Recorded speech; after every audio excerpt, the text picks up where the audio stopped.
A very warm welcome to all of you. एक बार फिर दोबारा से आप सभी लोगों का स्वागत है और अभिनंदन है। स्टार्ट करते हैं आज के सेशन को हम लोग। लास्ट सेशन में हम लोगों ने कोडिंग एंड डिकोडिंग का जो थ्योरी पार्ट था उसका पार्ट 1 देखा था, ठीक है। और पार्ट 1 देखने के बाद अब हम लोग देखने वाले हैं इसका पार्ट 2, ठीक है। तो थ्योरी का ही ये पार्ट 2 है। वहां पर हमने 4 टाइप्स को ऑलरेडी डिस्कस कर लिया था। बाकी रिमेनिंग जो भी पार्ट्स हैं उसको हम लोग अब डिस्कस करने वाले हैं, ठीक है। तो एक बार जुड़ जाइए सभी लोग, स्टार्ट करते हैं फिर हम लोग अपने सेशन को। चलिए। सो यहाँ पर अगर हम लोग देखें तो आपने देखा होगा कि लास्ट सेशंस में हम लोगों ने टाइप्स ऑफ क्वेश्चंस को यहाँ पर पढ़ा था, और टाइप्स ऑफ क्वेश्चंस के अंदर फर्स्ट, सेकंड, थर्ड, फोर्थ ये ऑलरेडी हम लोग प्रीवियस के अंदर डिस्कस कर चुके हैं। अब अभी जो हमको डिस्कस करना है 2.4.5 से लेकर के और 2.9 तक के, मतलब टाइप 5 से लेकर के टाइप 9 तक के सारे टाइप्स को हम लोग डिस्कस करने वाले हैं, उनके क्वेश्चंस को देखने वाले हैं, ठीक है। चलिए तो स्टार्ट करते हैं। आइए। अस्वीकरण। हमारे स्लाइड डेक में उपयोग की गई छवियां केवल शैक्षिक उद्देश्यों के लिए हैं। हम इन छवियों के मूल रचनाकारों और मालिकों के बौद्धिक संपदा अधिकारों का सम्मान करते हैं। यदि आप इस डेक में उपयोग की गई किसी भी छवि के मालिक हैं और कोई चिंता या समस्या है तो कृपया करके हमें sathi@iitk.ac.in पर हमसे संपर्क करें। हम छवियां हटा देंगे। Thank you. तो टाइप 5 आया हमारे यहाँ पर। टाइप 5 के अंदर क्या है? Forward coding. अब फॉरवर्ड कोडिंग बेसिकली क्या है, सबसे पहले जरा ये समझते हैं फॉरवर्ड कोडिंग क्या है। इस प्रकार की समस्याओं में प्रत्येक शब्द को प्रतिस्पादन विधि के माध्यम से एक कृत्रिम कोड सौंपा जाता है, ठीक है। फॉरवर्ड कोडिंग के अंदर एक कोड दिया जाता है किसी भी चीज को। उम्मीदवारों को अन्य शब्दों का उत्तर देने के लिए नियम को समझना आवश्यक है। मतलब आपको रूल समझ लेना है। जो आपको स्टार्टिंग में कॉन्सेप्ट बताए गए थे वो सीख लेना जरूरी है। अगर वो कॉन्सेप्ट आपको क्लियर है तो आराम से आप इन क्वेश्चंस का आंसर कर पाएंगे। आइए जरा क्वेश्चन का टाइप देखते हैं। बोला गया था यदि कमरा को बिस्तर कहते हैं, बिस्तर को खिड़की कहते हैं, खिड़की को फूल कहते हैं, फूल को कूलर कहा जाए, ठीक है। मतलब कि जो भी वर्ड दिया गया है उसको हम वो शब्द ना कह के उसका नेक्स्ट वर्ड कह रहे हैं। मतलब कमरे को बिस्तर, बिस्तर को खिड़की, खिड़की को फूल और फूल को कूलर कहा जाता है। तो एक आदमी किस पर सोएगा, ठीक है। एक आदमी किस पर सोएगा? आदमी जो है वो बिस्तर पर सोएगा। किस पर सोएगा? बिस्तर पर। और बिस्तर को बेसिकली बोलते क्या है? खिड़की बोलते हैं, ठीक है। आइए जरा एक बार चेक करते हैं। अवधारणा 2.4.5 का यहाँ पर यूज करना है। एक आदमी बिस्तर पर सोता है जैसा कि दिया गया है, बिस्तर को खिड़की कहा जाता है, तो एक आदमी खिड़की पर सोएगा, ठीक है। इसके मीनिंग पर नहीं जाना है हमको कि सर ये तो बड़ा अजीब सा लगेगा खिड़की पर सोते हैं। मीनिंग पर नहीं जाना, बस ये क्वेश्चन होते हैं, क्वेश्चन को हमें बस क्वेश्चन की तरीके से ही समझना है, ठीक है। उसने हमसे ये पूछा है तो वही उसी बात का हमने जवाब दिया है, ठीक है। आइए नेक्स्ट क्वेश्चन पर मूव करते हैं। यदि नीला का अर्थ हरा है, हरा का अर्थ सफेद है, सफेद का अर्थ पीला है, पीले का अर्थ काला है, काले का अर्थ लाल है, लाल का अर्थ भूरा है, तो रात को किस रंग से जाना जाता है? रात को किस रंग से जाना जाता है? रात को आपको पता है काले रंग से जाना जाता है। काली होती है रात, और काले को बोलते क्या है ये लोग? लाल बोलते हैं। आइए जरा चेक करते हैं। अवधारणा 2.4.5 का यूज करते हुए हम जानते हैं कि रात का रंग काला होता है, लेकिन जैसा कि दिया गया है पीला का अर्थ काला है, तो रात का रंग जो होगा वो पीला हो जाएगा, ठीक है। We know that colour is night is black, but as given yellow means black, so the colour of night is yellow, ठीक है। यहाँ पर बोला भी गया है, बताया भी गया है, ये चीज यहाँ पर क्लियर हो जाती है, ठीक है। अच्छा यहाँ पर अगर आप जाएं तो मैंने ये क्या बोला था? पीले का अर्थ काला है, ठीक है ना। यहाँ पर उल्टा किया गया था। तो रात को किस रंग से जाना जाता है, ठीक है। रात को किस रंग से जाना जाता है? भाई रात को जो है वो पीले रंग से जाना जाएगा, ठीक है। ये चीज हो गई इसके अंदर। आगे बढ़ते हैं। अब सेकंड टाइप आ रहा है इसके अंदर, सॉरी सेकंड नहीं, इसके अंदर टाइप 6 आ रहा है जो कि है पेयर कोडिंग। फिफ्थ हो गया, अब इसके बाद 6 आ, टोटल 9 टाइप्स हैं, ठीक है। फिफ्थ हो गया, अब 6 पर चल रहे हैं, इसके बाद 7, 8, 9, ठीक है। सिक्स्थ में क्या है? Pair coding. इस प्रकार की समस्याओं को एक शब्द दिया जाता है जिसमें अक्षरों की जोड़ी वर्णमाला श्रेणी के संदर्भ में होती है। उम्मीदवारों को ऐसे अक्षरों की जोड़ी बनानी होती है जिनके बीच शब्द में उतने ही अक्षर होते हैं जितने अंग्रेजी वर्णमाला में होते हैं। यहाँ पर बताया गया है, एक आपको शब्द दिया जाएगा, उस शब्द के लेटर्स के बीच में आपको देखना होता है कि क्या उतना ही डिफरेंस है जितना अल्फाबेटिकल ऑर्डर में होता है, और फिर ये पूछा जाएगा कि ऐसे कितने सेट बन के तैयार होते हैं। ठीक है, आइए जरा इसको एक बार चेक करते हैं। क्रिएटिव शब्द को कि उनके बीच उतने ही अक्षर हैं जितने वर्ण है। जो वर्ड है वो क्या है, क्रिएटिव है। ठीक है, अब आइए जरा एक बार चेक करते हैं किस तरीके से करना है। अवधारणा 2.4.6 का यूज करते हुए हमें इस क्वेश्चन को करना है। ठीक है, आइए देखें। क्रिएटिव, CREATIV, सबसे पहले हमने ये लिख लिया। फिर इनके जो प्लेस वैल्यूज थे उनको लिख लिया, जैसे C3 पर, R18 पर, E5 पर, A1 पर, T20, I9, V22 और E5 प्लेस वैल्यूज लिख लिए। प्लेस वैल्यूज मेंशन करने के बाद में आप ये देखेंगे कि C3 पर है, E5 पर है, मतलब इनके बीच में उतना ही डिफरेंस है जितना इंग्लिश अल्फाबेटिकल ऑर्डर के अकॉर्डिंग होना चाहिए। इसके बाद में ए और ई के बीच में वैसे भी इतना ही गैप होता है 3 का, तो वही यहाँ पर 3 का गैप दिखाया गया, ये दूसरा हो गया। और टी और वी, इनके बीच में 2 का गैप होना चाहिए, वही 2 का गैप यहाँ पर दिखाया गया। मतलब कि यहाँ पर उतना ही गैप है जितना इंग्लिश अल्फाबेटिकल ऑर्डर में होता है। तो इसका मतलब ऐसे कितने जोड़े बन के तैयार हो रहे हैं, ऐसे 3 जोड़े बन के तैयार हो रहे हैं। तो 3 का मतलब हो गया, इसके लिए फोर्थ ऑप्शन जो है वो बिल्कुल सही होगा, परफेक्ट आंसर है, राइट आंसर है। ठीक है, आइए पेयर कोडिंग का ये क्वेश्चन हो गया। नेक्स्ट चल रहे हैं टाइप 7 पर। ठीक है, टाइप 7 है। टाइप 7 क्या है, इक्वेशन कोडिंग। इस प्रकार की समस्याओं में गणितीय संकेतन प्लस माइनस मल्टीप्लाई डिवाइड को अक्षरों के रूप में कोडित किया जाता है। ठीक है, हाँ मतलब ये जो होंगे इसके में कुछ भी डाल देता है, ABCD XYZ कुछ भी डाल सकता है। ठीक है, उम्मीदवारों को कोडित अक्षरों को गणितीय संकेतन के रूप में बदलना होता है। पहले इनको सिंबल्स के अकॉर्डिंग चेंज, जैसे बोला जाएगा ए को प्लस बोलते हैं तो ए की जगह पे प्लस आ जाएगा, बी को माइनस बोलते हैं तो बी की जगह माइनस आ जाएगा। चेंज करने के बाद में बोला जाता है, आमतौर पर चेंज करने के बाद में फिर क्या होगा, बदलना होता है और दिए गए समीकरण के संबंध में कुछ संचालन करना होता है, फिर उसको इक्वेशन को सॉल्व करना होता है।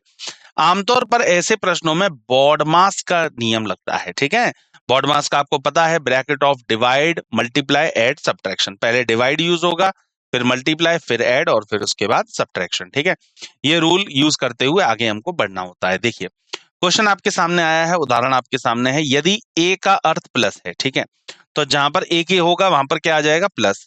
बी का अर्थ क्या है, माइनस, जहां बी है वहां पर माइनस हो जाएगा। सी का अर्थ मल्टीप्लाई, तो सी की जगह पर मल्टीप्लाई हो जाएगा। और डी का अर्थ है डिवाइड, तो डी की जगह पर डिवाइड हो जाएगा। और इसका हमको मान ज्ञात करना होगा कि इस वैल्यू को सॉल्व करने के बाद क्या नंबर निकल के आ रहा है। ठीक है, आइए जरा एक बार देखते हैं। देखिए 2.4.7 अवधारणा का इस्तेमाल करते हुए हमको इस क्वेश्चन को करना है। ठीक है जी, तो ये यहाँ पर दिया था, सबसे पहले हमने चेंजेस कर लिए, डी को जैसे डिवाइड कर दिया, सी की जगह पर चेंज कर दिया। ठीक है, इसके बाद बी की जगह पर सिंबल लगा दिया और ए की जगह पर सिंबल लगा। सिंबल लगाने के बाद ये इक्वेशन निकल करके आ गई। अब इस इक्वेशन को इक्वल्स टू करके जब हमने यहाँ पर सॉल्व किया, ठीक है, सॉल्व करने के बाद में 1/15 इंटू 30, 15 से 30 डिविजिबल है आराम से। ठीक है, सॉल्व करने के बाद में 16 इंटू 2 हो जाएगा, 25 प्लस 15 हो जाएगा, 16 दूनी 32, और यहाँ पर 25 और 15 40 हो जाएगा। 32 में से 25 माइनस करेंगे, प्लस 15 करेंगे। ठीक है, तो ये है माइनस का। ठीक है, तो 32 में से सबसे पहले 25 माइनस होगा, कितना रह जाएगा, ये हमारा जाएगा 7, और 7 और 15 कितना हो जाता है, 22 हो जाता है। ठीक है, तो दैट मीन्स 22 इसके लिए बिल्कुल सही है, परफेक्ट आंसर है। अब 22 जो दिया है वो आपके सेकंड ऑप्शन पे दिया हुआ है, इसका मतलब सेकंड ऑप्शन इसके लिए बिल्कुल सही है, परफेक्ट आंसर है, राइट आंसर है। ये सिंपल बिल्कुल मैथ्स का कैलकुलेशन है, कोई बहुत ज्यादा अलग से कोई चीज नहीं है, आराम से आप इसको इजीली कर सकते हैं। ठीक है, हाँ, जैसे यहाँ पर था, सबसे पहले इन्होंने 15 मल्टीप्लाई 16 डिवाइड बाई 15 मल्टीप्लाई 30, तो इन्होंने इसको मिक्स्ड फ्रैक्शन में बदल लिया, 1/15 into 30 minus 25, step by step. ये फर्स्ट स्टेप हो गया, ये सेकंड हो गया, ये थर्ड हो गया और ये फोर्थ हो गया, फिफ्थ में जाकर के आपका आंसर निकल के आ गया है। ठीक है, इस तरीके से ये इक्वेशन बेस्ड वाले क्वेश्चन बनते हैं। आगे बढ़ते हैं टाइप 2, इसी का ही टाइप 7 का ही दूसरा क्वेश्चन आया है। यदि P का अर्थ डिवाइड है, Q का अर्थ मल्टीप्लाई, R का अर्थ माइनस, S का अर्थ प्लस, तो इस इक्वेशन का क्या आंसर होगा। आइए जरा एक बार चेक करते हैं इसको। अवधारणा 2.4.7 का यूज करते हुए इस क्वेश्चन को किया जाएगा। सबसे पहले चेंजेस करेंगे, 16 यहाँ डिवाइड आ गया, यहाँ पर मल्टीप्लाई, फिर यहाँ माइनस और देन आफ्टर प्लस। फिर उसके बाद 16 इंटू 1/17 इंटू 51 माइनस 42 प्लस 12।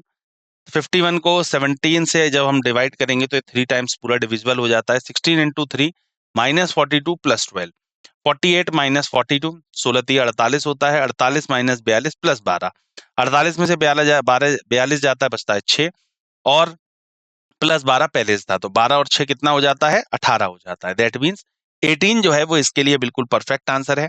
और 18 जो दिया हुआ है वो आपको कहाँ दिया हुआ है, 18 आपको सेकंड ऑप्शन के ऊपर दिया हुआ है। दैट मीन्स सेकंड ऑप्शन इसके लिए बिल्कुल सही है, परफेक्ट आंसर है, राइट आंसर है। ठीक, 7th क्वेश्चन हो गया, क्लियर है एकदम इक्वेशन बेस्ड। चलिए आगे बढ़ते हैं टाइप 8 पर। टाइप 8 क्या है, कंडीशनल बेस्ड क्वेश्चन। ठीक है, इसमें थोड़ा सा दिमाग लगाने की जरूरत है, बहुत ही अच्छे क्वेश्चन होते हैं, थोड़ा सा सोच के समझ के उसके बाद क्वेश्चंस को आंसर करना होगा। ठीक है, 8 है और उसके बाद टाइप 9 आएगा, वैसे ही हमारी थ्योरी पार्ट फिनिश हो जाएगा।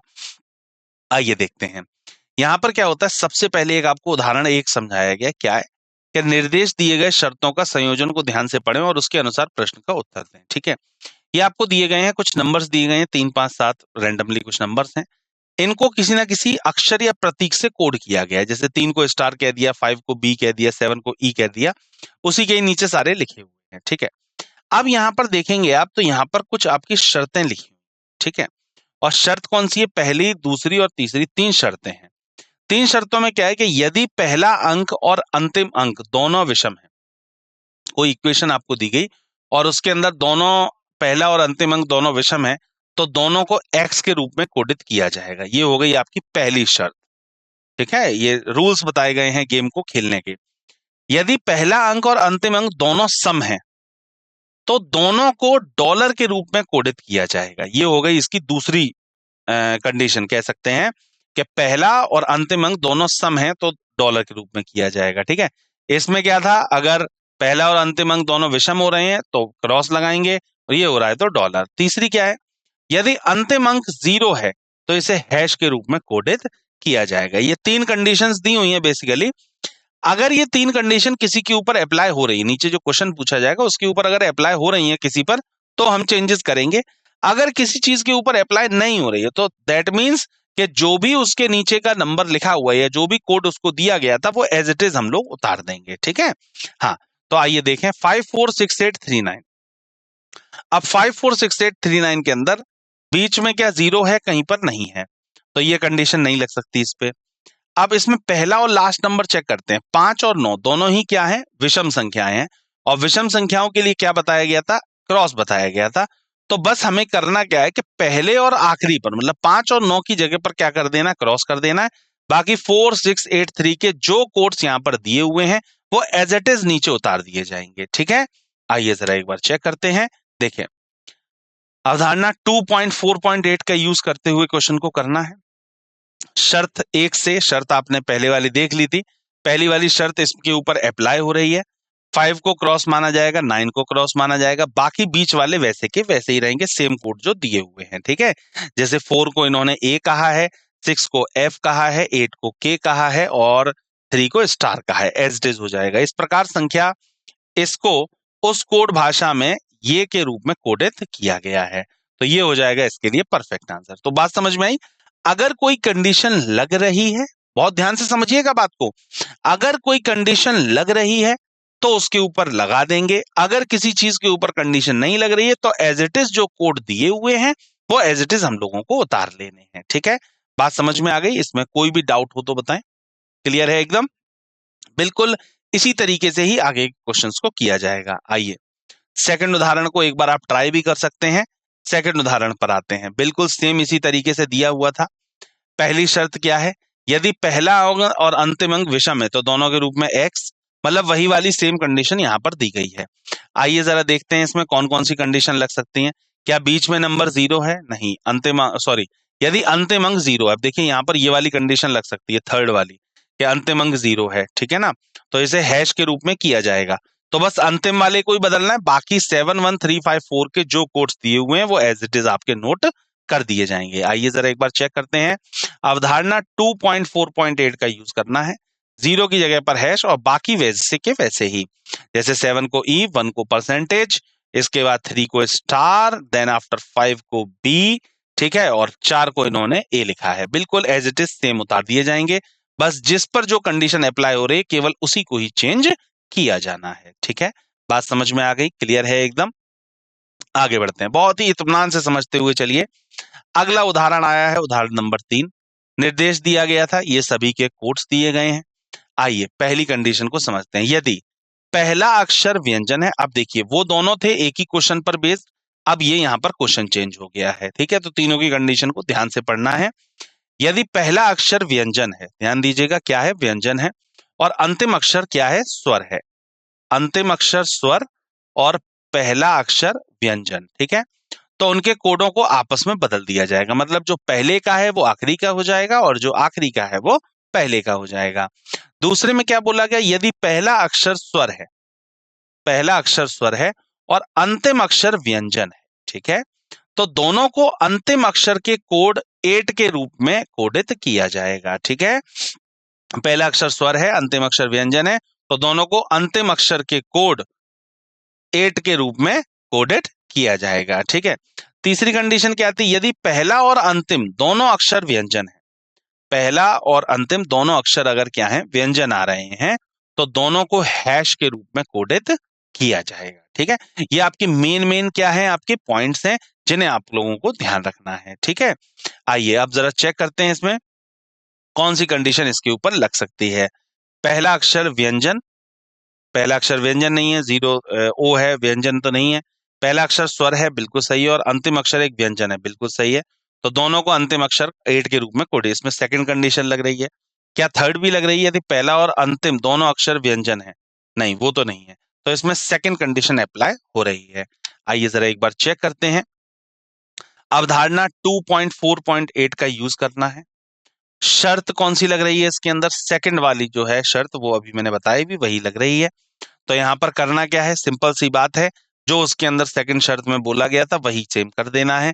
उठा करके यहाँ पर 8 को कोड कर देना, मतलब टी का कोड भी 8 होगा और यहाँ पर ओ का कोड भी 8 होगा। बाकी एच से लेकर के यहाँ एफ तक कोसी में भी किसी भी लेटर के अंदर कोई भी चेंजेस नहीं होंगे, एज इट इज दिए गए थे एज इट इज नोट कर दिए जाएंगे, ठीक है बेटा। बात समझ में आ गई? बिल्कुल इस तरीके से एकदम करते हुए ये आपका निकल के आ जाएगा परफेक्ट आंसर। सेम कोट्स दिए थे, सबके सेम कोट्स रिपीट कर दिए हैं।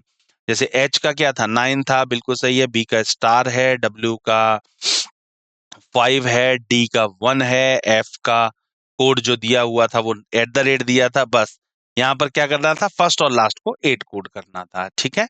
बात समझ में आ गई, क्लियर है? आगे बढ़ सकते हैं, आगे बढ़ते हैं। सेकंड क्वेश्चन, उदाहरण जो चौथा है वो भी मुझे लग रहा है इसी पर ही है, बिल्कुल सही बात है, इसी पर ही चौथा है, ठीक है। तो दोबारा से कंडीशंस को पढ़ने की जरूरत नहीं है, मुझे लगता है सेम ये वाली आपकी सेम कंडीशन वही वाली है जो आपको पिछले वाले में भी दी हुई थी, बस याद रखने की जरूरत है। तो देखिए पहला और लास्ट लेक्चर अगर आप देखें तो दोनों के दोनों वॉवल्स हैं। आइए जरा एक बार देखें, कुछ ऐसा दिया है, पहला अक्षर व्यंजन नहीं, तो ये तो अप्लाई नहीं हो रही है। पहला अक्षर स्वर है और अंतिम अक्षर व्यंजन है, ये भी अप्लाई नहीं हो रही है। अब की बार फर्स्ट भी नहीं हो रही है, सेकंड भी नहीं हो रही है। थर्ड देखते हैं, यदि पहला और अंतिम अक्षर दोनों व्यंजन है, व्यंजन, लेकिन ये क्या है, ये है कॉन्सोनेंट, इसका मतलब अब की बार इन तीनों में से मुझे नहीं लगता शायद कोई भी कंडीशन अप्लाई हो रही है। आइए जरा देखते हैं एक बार। अवधारणा 2.4.8 का यूज करेंगे बिना किसी शर्त के। मैंने कहा ना कोई भी इसके ऊपर रूल नहीं लग रहा है, तो जब कोई भी रूल नहीं लग रहा है तो सेम एज इट इज सारे के सारे नीचे उतार दिए जाएंगे। जैसे ए के लिए कोड 7 किया गया था, एच के लिए कोड 9 किया गया था, बी के लिए स्टार, डब्ल्यू के लिए 5, एम के लिए डॉलर, और पी के लिए 6 और ई के लिए परसेंटेज। सभी के कोड्स जो दिए हुए थे वो एज इट इज हमने यहाँ पर फिल कर दिए हैं, एज इट इज यहाँ पर उतार दिए हैं, ठीक है। बात समझ में आ गई, क्लियर है एकदम? इस तरीके से इसको किया गया है, ठीक है। आइए आगे बढ़ते हैं। टाइप 9 थ्योरी पार्ट का सबसे आखिरी टाइप जो है वो टाइप 9 है। अब टाइप 9 को हमें समझना है क्या है, सेंटेंस कोडिंग। सेंटेंस कोडिंग के अंदर क्या होता है, सेंटेंस कोडिंग के अंदर इस प्रकार की समस्याओं में वाक्य के रूप में सामान्य कोड वाले संदेश दिए जाते हैं। ऐसे कोडों का विश्लेषण करने के लिए किसी भी दो संदेशों में एक सामान्य शब्द संख्या होती है। सामान्य कोड शब्द संख्या उस शब्द कोड का प्रतिनिधित्व करती हैं। उम्मीदवारों को दिए गए वाक्य में सामान्य शब्द से कोड को समझना आवश्यक होता है, ठीक है। होता क्या है, कुछ वर्ड्स आपको दिए जाएंगे, अब सिंपल लैंग्वेज में समझा देता हूं। कोई वर्ड्स दिए जाएंगे कुछ आपको, 2-3 एक लाइन के अंदर, उसके आगे उसके कुछ कोट्स दिए होंगे, ठीक है, उसके आगे कुछ कोट्स दिए होते हैं और ऐसे ही 3-4 लाइंस के अंदर कुछ वर्ड्स होंगे और उन्हीं 3-4 लाइंस के अंदर ऐसे ही आगे आपको कोड दिए जाते हैं। कोड देने के बाद में फिर वो ये पूछते हैं कि किस वर्ड के लिए पर्टिकुलर कौन सा कोड होना है, ये क्वेश्चन आएगा। अब इसको हम लोग निकालते कैसे हैं कि किसके लिए कौन सा कोड है, तो वो निकालते हैं हम लोग कंपैरिजन करके। कंपैरिजन करके कैसे? मान लीजिए फर्स्ट लाइन में राम का कोड ए दिया हुआ था और राम जो है वो फोर्थ लाइन में भी है, ठीक है, फोर्थ लाइन में भी राम के आगे क्या लिखा हुआ है, मान लीजिए 1 नंबर लिखा है, तो इसका मतलब राम का कोड क्या होगा, 1 होगा, क्योंकि जब ऊपर नाम और नीचे राम दोनों लाइंस के अंदर आ रहा है तो कोड भी दोनों में आ रहा है, इसका मतलब राम का कोड 1 होगा। ऐसे कंपैरिजन करके हम लोगों को ये निकालने होते हैं। आइए जरा क्वेश्चन एक बार स्टडी करते हैं। एक निश्चित कोड भाषा में मिंग कियांग पी का अर्थ है फ्रूट्स आर राइप है, पी लो मे का अर्थ है ऑरेंज आर नॉट राइप, मे पी न्यू पिंक का मंग है मैंगोज आर नॉट राइप। उस भाषा में मैंगोज का अर्थ क्या होगा, मैंगोज का आपसे कोड पूछा जा रहा है, ठीक है। आइए जरा देखते हैं एक बार। देखें, मिंग यांग को फ्रूट आर पाइप, पी लियो पिंक को ऑरेंज आर नॉट राइप, मे पी न्यू को मैंगोज आर नॉट राइप, ठीक। अब आप ये देखेंगे कि समीकरण पहला दूसरा तीसरे से हमें मिलता है, हमें यहाँ पर क्या क्या देखने को मिल रहा है, आप देखेंगे यहाँ पर कंपैरिजन करके कि क्या क्या चीज कॉमन है। तो देखें, आर नॉट राइप ये यहां पर दिया है और आर नॉट राइप यहां पर भी दिया है। अब जरा यहां पर जरा कॉमन देखिए क्या चीज है, क्या पीई दोनों लाइंस में है, बिल्कुल है, क्या मिंक दोनों में है, बिल्कुल जी दोनों में है, क्या मे दोनों में है, बिल्कुल है। तो बचा क्या यहां पर, लाओ, क्या बच रहा है, लाओ, और यहां पर क्या बच रहा है, न्यू। इसका मतलब NUE होगा मैंगोज के लिए, LAO होगा ऑरेंजेस के लिए, ठीक है। तो यहां से ये क्लियर हो जाता है कि मैंगोज का जो कोड होगा वो NUE होगा, यही बात को यहां पर समझाया गया है, ठीक है।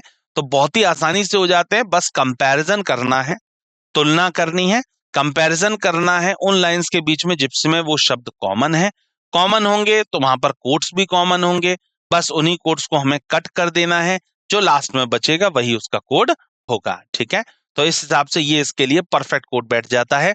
अगर मैं ऊपर की बात कर लूं, फ्रूट्स आर राइप, देखिए राइप यहां पर दिया हुआ था, ठीक है, आर यहां पर भी है, तो मतलब इन दोनों के अंदर एक चीज कॉमन है, तो वो चीज दो चीजें कॉमन होंगी, क्या, देखिए मिंक यहां पर भी है, मिंक यहां पर भी है, पी यहां पर भी है, यहां पर भी है, इसका मतलब अगर कोई यहां पर हमसे फ्रूट्स का कोड पूछ लेता तो फ्रूट्स का क्या हो जाता, यंग हो जाता, ठीक है। इस तरीके से सभी के कोड हम लोगों ने निकाल लिए हैं, ठीक है। तो ऐसे न्यू का कोड जो होगा मैंगूज होगा, या मैंगूज का जो कोड होगा वो न्यू होगा, ठीक है। ये चीज है इसमें। आगे बढ़ते हैं, एक बार आप ट्राई करेंगे, मैं एक बार चाहता हूं कि एक बार आप सभी लोग ट्राई करें इस क्वेश्चन को। एक निश्चित कोड भाषा में 134 का अर्थ है गुड एंड टेस्टी, 478 का अर्थ है सी गुड पिक्चर्स, 729 का अर्थ है पिक्चर्स आर फेंट। तो निम्नलिखित में से सी के लिए क्या कोड होगा, ठीक है, SEE जो सी है इसके लिए क्या होगा, 92187 इन पांचों में से कौन सा होगा, ये पूछना चाह रहा है, ठीक है। आइए जरा इस पर एक बार बात करते हैं। देखें, सबसे पहले यहां पर दिया गया था अवधारणा 2.4.9 का यूज करना है, पहली बात तो ये समझ लीजिए, ठीक है। दी गई जानकारी के हिसाब से 134 गुड एंड टेस्टी है, 478 सी गुड पिक्चर है, 729 पिक्चर आर फेंट है, ठीक है। अब यहां पर हमसे कोड पूछा गया था, वो सी का पूछा गया था, तो सी आपको जो दिया है वो सेकंड लाइन के अंदर दिया हुआ है, सेकंड में ही तो दिया है। अब आप ये देखेंगे यहां पर गुड है और यहां पर पिक्चर है, तो देखिए गुड से गुड कैंसिल हो जाता है और पिक्चर से पिक्चर कैंसिल हो जाता है, ठीक है। अब यहां पर जरा नंबर्स पे हम लोग, तो बचा क्या यहां पर, केवल सी। ऐसे ही यहां पर नंबर्स के बीच में कटिंग करते हैं, क्या 478 था, 134 था, यहां पर कुछ ना कुछ गुड गुड एक चीज कॉमन है, 134 और 478 में क्या चीज कॉमन है, 4, तो 4 से 4 कैंसिल हो गया। इधर अगर मैं बात करूं सेकंड और थर्ड लाइन के बीच में कंपैरिजन करूं, तो यहां पर क्या चीज कट हो जाती है, 7 कट हो जाता है, आप देखें ध्यान से, तो बचा क्या यहां पर 8। इसका मतलब 8 किसके लिए होगा, सी के लिए होगा। बिल्कुल सिंपल, बहुत ही सिंपल, इससे ज्यादा आसान तरीका सेंटेंस कोडिंग के लिए नहीं बना है। सिंपल कटिंग करिए और आराम से इसका पता चल जाता है कि कौन सा इसके लिए कोड किया गया है, ठीक है। तो यहाँ पर बताया भी क्या, समीकरण 1 और 2 से हमें 4 का कोड गुड मिल गया है, समीकरण 2 और 3 से 7 पिक्चर्स, 8 के लिए C, तो इसका मतलब 8 का अर्थ जो है वो क्या हो जाता है, C हो जाता है। बात समझ में आ गई? आगे बढ़ सकते हैं नेक्स्ट टाइप पर। ये देखिए उदाहरण नंबर तीसरा, निर्देश दिए गए थे, पिक विक निक का मतलब है विंटर इज कोल्ड, टू निक री का मतलब है समर इज हॉट, री पिक बू का मतलब है विंटर इन समर, वेक था पो का मतलब है नाइट आर कोल्ड। पूछा गया है कि समर का कोड क्या होगा। ठीक है, आइए सबसे पहले देखते हैं समर आपको दिया कहां कहां पर है। समर आपको दिया है एक सेकंड लाइन में और एक थर्ड लाइन के अंदर। ठीक है, चलिए आइए जरा बात करते हैं। फर्स्ट लाइन ये हो गया, सेकंड ये रहा, थर्ड ये रहा, फोर्थ ये रहा। ठीक है, हमको कोड निकालना है किस चीज का, 2.4.9 का यूज होगा, ध्यान रखिएगा, और समर का हमें कोड चाहिए। ठीक है, तो समर का कोड अगर हम लोगों को चाहिए तो सबसे पहले हम यहां पर क्या कर लेंगे, वही कंपैरिजन हम लोग क्या करेंगे, चीजों को काटेंगे। ठीक है, समर आपको यहां पर दिया था, summer is hot, winter and summer, तो समर समर इन दोनों के अंदर कॉमन है, इज हॉट यहां पर है, विंटर एंड यहां पर है, तो इन दोनों के अंदर क्या चीज आपको कॉमन देखने को मिल रही है, टू निक री या री पिक बू। आप देखेंगे यहां पर री है और यहां पर भी क्या है, री है। पिक और बू जो है वो पिक बू ऊपर नहीं दिया है, पिक बू जो है पिक आपको ऊपर वाले में दे रहा है। ठीक है ना, तो आराम से यहां से आपको पता चल जा रहा है कि समर जब यहां पर भी है, समर यहां पर भी है, री यहां पर है, री यहां पर है, इसका मतलब समर के लिए कोड क्या होगा, री होगा। तो यहां पर इसीलिए री का मतलब क्या बताया गया है, समर बताया गया। ये लीजिए री के लिए कोड हो गया समर। ठीक है, इस तरीके से बड़े ही सिंपल और बहुत ही शानदार तरीके से हम लोग निकाल सकते हैं। मान लीजिए यहीं पर ये हमसे विंटर का कोड पूछ लेते, तो विंटर क्या है, फर्स्ट और थर्ड लाइन में कंपैरिजन कर लेते, फर्स्ट और थर्ड में क्या कॉमन है, पिक, तो विंटर के लिए क्या हो जाता, पिक हो जाता। ऐसे ही एक दूसरे में कंपैरिजन करके हम लोग बड़े आराम से कोड्स को निकाल लेते हैं। ठीक है, आगे बढ़ते हैं उदाहरण नंबर 4 पर। सेम क्वेश्चन है, बस क्वेश्चन चेंज किया गया है। आइए देखते हैं। पिक विकनिक का अर्थ है विंटर इज कोल्ड, इसका मतलब है समर इज हॉट, इसका मतलब है विंटर एंड समर, इसका मतलब है नाइट आर कोल्ड। पूछा क्या गया है, पूछा गया है पिक री का मतलब क्या होगा। ठीक है, तो पिक री आखिरकार दिया कहां कहां पर है, पहले तो ये देखेंगे। तो आप ये देखेंगे पिक आपको दिया है फर्स्ट लाइन में और थर्ड लाइन में। ठीक है, तो फर्स्ट एंड थर्ड से तो आपको कंपैरिजन करके यही पता चल जाएगा, क्योंकि सिर्फ एक ही वर्ड ऐसा है जो फर्स्ट और थर्ड में कॉमन है, तो वहां से पिक का कोड पता चल जाएगा। और ऐसे ही आपको री, अब री का दोबारा से निकालने की जरूरत नहीं है, चाहे तो आप प्रीवियस क्वेश्चन की भी हेल्प ले सकते हैं, क्योंकि प्रीवियस में आप री का कोड निकाल करके ऑलरेडी आ चुके हैं। ये देखिए री का कोड अभी आपने निकाला था, क्या था, समर था। ठीक है, तो समर इसके लिए हो गया, और पिक पिक दोनों में कॉमन है, पिक पिक, तो यहाँ पर क्या कॉमन है, विंटर विंटर कॉमन है। ठीक है, तो विंटर, और उधर री के लिए क्या मतलब था, विंटर के बाद समर, तो विंटर समर हो जाएगा इसके लिए। तो ये आइए जरा एक बार देखते हैं। विंटर समर वैसे सिर्फ सेकंड ऑप्शन में दिया है, यही इसके लिए सही होगा। आइए जरा एक बार चेक करते हैं। 2.4.9 अवधारणा का यूज करना है पहले तो।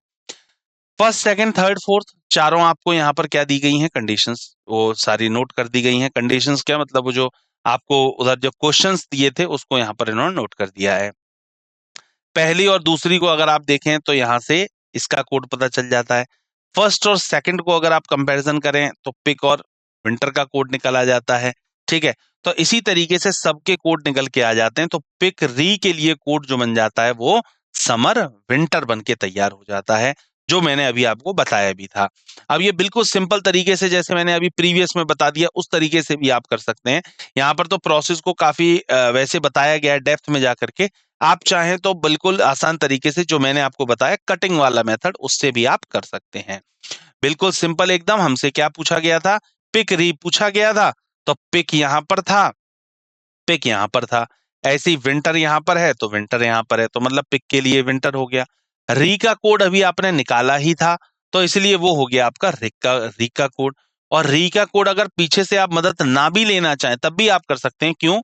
क्योंकि अगर आप ध्यान से देखें तो री एक ऐसा कोड है जो ऊपर नीचे कहीं पर भी रिपीट नहीं हुआ है। ठीक है, तो री के लिए एक ऐसा वर्ड होगा जो ऊपर नीचे कहीं पर भी रिपीट नहीं होगा, है ना।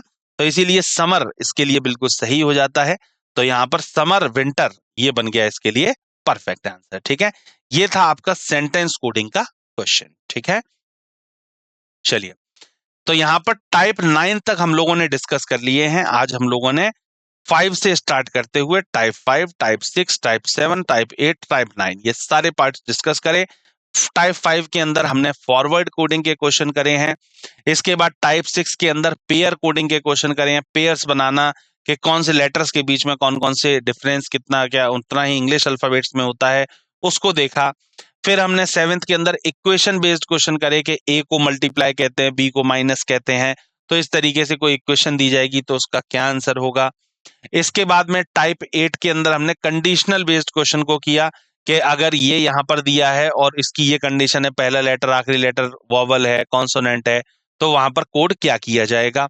इसके बाद टाइप 9 के अंदर हमने सेंटेंस कोडिंग को देखा कि कोई भी वर्ड आपके दिया है और उसके सामने उसके कोट्स दिए हैं, तो कंपैरिजन करके लाइंस के बीच में कंपैरिजन करके, ध्यान दीजिएगा बात को, लाइंस के बीच में कंपैरिजन करके और तब हमने उसको निकाला है। ठीक है, लाइंस के बीच में कंपैरिजन करके कि जब वर्ड कॉमन है तो कोड भी कॉमन होगा, इसी तरीके से हमने उसको डिफरेंशिएट करके और आराम से आंसर्स को निकाल लिया है। ठीक है, चलिए, तो यहाँ पर जो हमारी थ्योरी का पार्ट है वो यहाँ पर हमारा कंप्लीट हो जाता है।